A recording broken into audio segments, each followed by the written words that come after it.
Okay, today we are making tofu burritos, and I find the extra firm tofu works best for this recipe.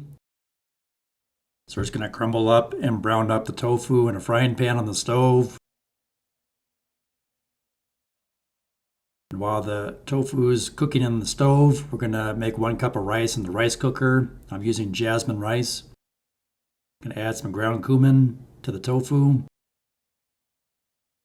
and some fresh ground black pepper. You can add what other ingredients you like. Garlic salt, fresh garlic would be nice. I'm going to dump in about maybe 3/4 of a cup of mild salsa. Just a quick disclaimer, this is not a paid promotion for any product you see in this video. It's just what I happen to be using for this recipe.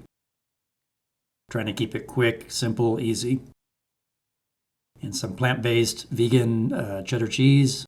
You can also buy vegan Mexican style cheese as well. Again, I'm using what I have on hand. You can see the cheese is melted now. Tofu is cooked enough. Our rice is done. We're going to go ahead and scoop the rice right into the tofu mixture.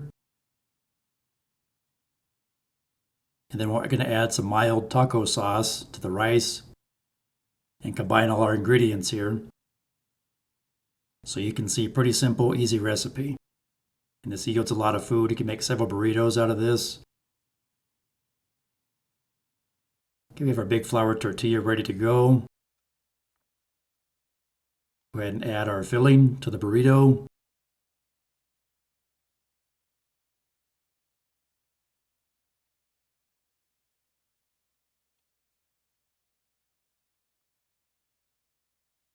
I'm going to add some fresh guacamole and some fresh green lettuce. Go ahead and roll it up, fold it up. You can eat it like this, or you can lightly brown it in a frying pan. It's on a medium heat. And there's a finished product. I hope this information helps you. Please like, share, subscribe, leave me a comment, and thanks for watching.